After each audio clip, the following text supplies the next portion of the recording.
வணக்க மக்களே, welcome to the Fender show. இன்னைக்கு ஷோல நம்ம பார்க்க போறது டியூவல் அப்படின்ற தெலுங்கு மூவியோட ரிவ்யூ. தமிழ் டப்பிங்கோட லைன்ஸ் கேட் பிளே ஓடிடி ஆப்ல அவைலபிளா இருக்கு. Not all movies are the same Dual அப்படின்றதா இந்த படத்தோட முழு டைட்டில். இந்த டைட்டிலுக்கு ஏத்த மாதிரியே இந்த படம் ஒரு சராசரியான ஒரு ஜாம்பி த்ரில்லர் மாதிரி இல்லாம ஒரு சயின்ஸ் ஃபிக்ஷன் கலந்த ஜாம்பி த்ரில்லர் அப்படின்ற மாதிரி கொண்டு வந்திருப்பாங்க. அதாவது பேரலல் யூனிவர்ஸ் அப்படின்ற ஒரு கான்செப்ட் கேள்விப்பட்டிருப்பீங்களா? ரெண்டு வெவ்வேறு உலகம். அது மாதிரி இதுல ஒரு ரெண்டு வெவ்வேறு உலகத்தை காட்டுறாங்க. அதுல ஒரு உலகம் வந்து பிளாக் அண்ட் ஒயிட்ல இருக்கு, இன்னொரு உலகம் வந்து கலர்ஃபுல்லா இருக்கு. இந்த ரெண்டு உலகத்துக்கும் ஒரு பர்டிகுலர் டைம் ஜோன்ல, அதாவது ரெண்டு நிலா ஒன்னா வரும்போது டிராவல் பண்ணிக்கலாம் அப்படின்ற மாதிரி ஒரு விஷயத்த சொல்றாங்க. சோ இதுல அந்த பிளாக் அண்ட் ஒயிட் உலகத்துல தான் வந்து நம்ம ஹீரோ வாழ்ந்துட்டு இருக்காரு.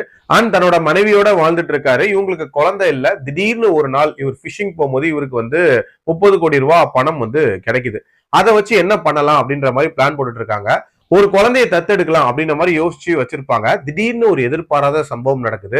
அண்ட் அந்த உலகத்துல இவர் தனிமையில மாட்டிக்கிற மாதிரியான ஒரு சூழ்நிலை ஏற்படுது. அப்படியே பேரலா பாத்தீங்கன்னா இந்த கலர்ஃபுல்லான வேர்ல்டு, இதுல வந்து இன்னொரு குடும்பத்தை காட்டுறாங்க.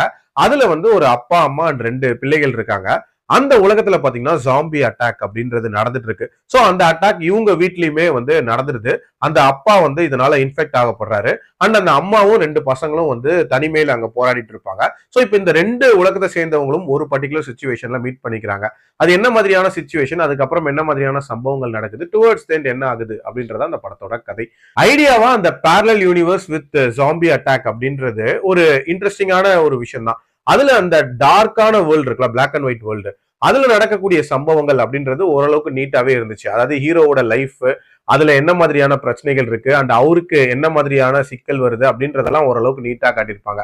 பட் இந்த கலர்ஃபுல்லான வேர்ல்டு இருக்குல்ல, இங்கதான் வந்து மெயினா அந்த ஜாம்பி அட்டாக் அப்படின்றதெல்லாம் நடக்குது. ஸோ ஸ்டார்டிங்ல அந்த அட்டாக்கை காட்டும் போது ஓரளவுக்கு நீட்டா காட்டியிருந்தாங்க. பட் அதுக்கப்புறம் அந்த ஜாம்பி அட்டாக் ரிலேட்டடான காட்சிகள் அப்படின்றதெல்லாம் பெரிய லெவல்ல பரபரப்பு இல்லை. அண்ட் அந்த ஃபேமிலி ரிலேட்டடான டீடைலிங் அப்படின்றதே கொஞ்சம் கம்மியா தான் இருந்துச்சு. சொல்ல போனா இந்த படத்தோட அந்த சயின்ஸ் பிக்ஷன் லாஜிக் இருக்குல்ல, அப்கோர்ஸ் அது ஃபிக்ஷனல் தான். பட் இருந்தாலும் அதுக்கு ஒரு ரூல்ஸ் வச்சிருப்பாங்கல்ல. ஜஸ்ட் அந்த 2 நிலா வரும்போது வந்து ஒரு பர்டிகுலர் டைம் ஜோன்ல மீட் பண்ணிப்பாங்கிறத தாண்டி பெரிய டீடைலிங் அப்படின்றதெல்லாம் சொல்லவே இல்லை.